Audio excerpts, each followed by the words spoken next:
Burnout. What is it and how does it manifest? Let's look at this.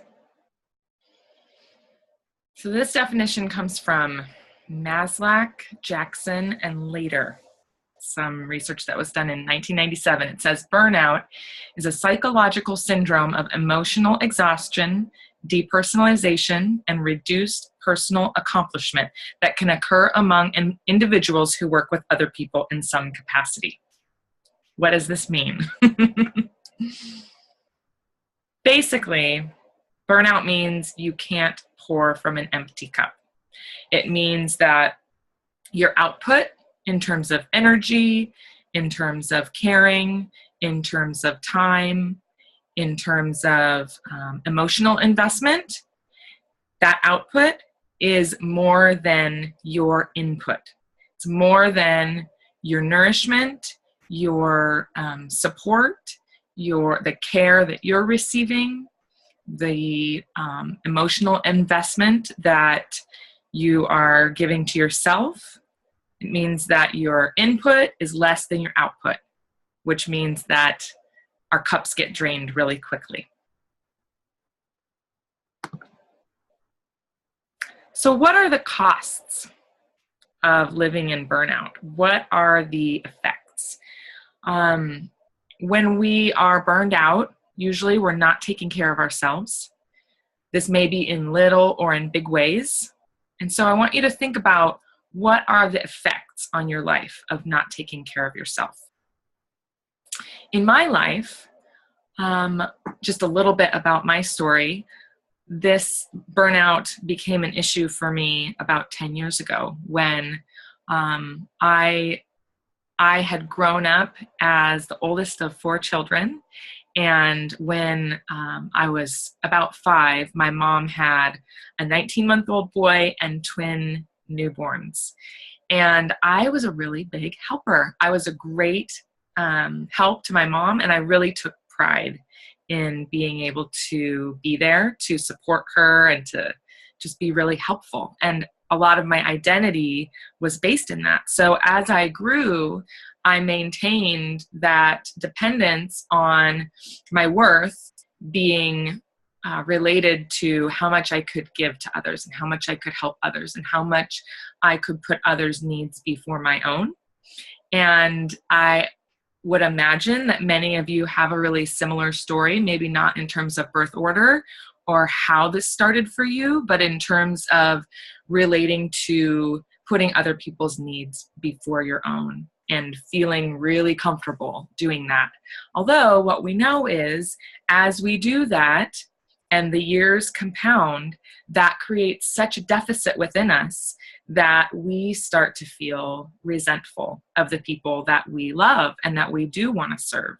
We may have other effects on our life, and I want to go into some of those right now in terms of what are the costs for you. So some costs that you might find, some effects that you might notice on your life can be weight gain. We may turn to food in order to make us feel better. I have had periods in my life where that was how I treated myself, and sometimes how my emotions got comforted.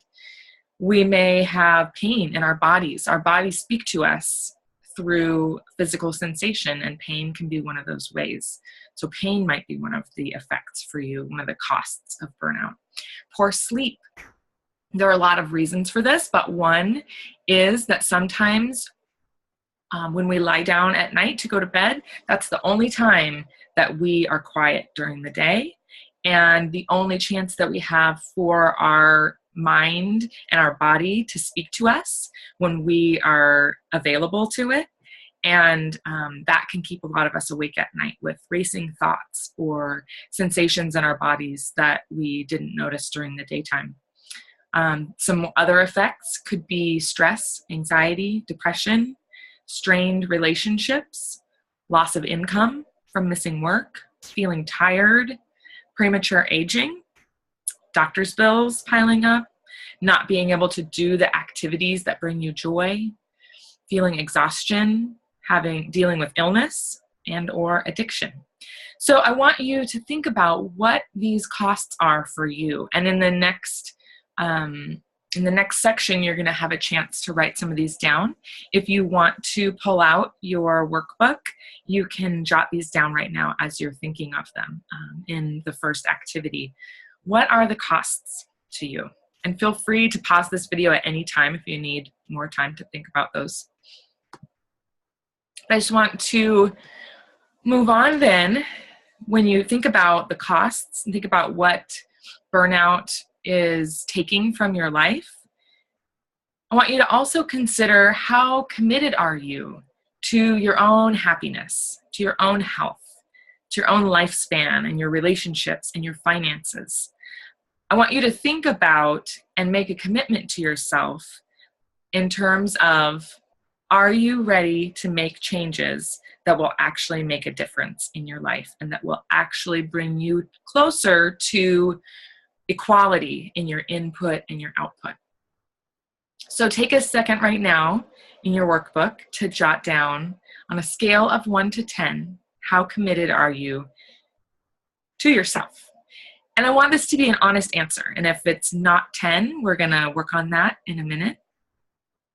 Go ahead and decide what level of commitment you're at right now.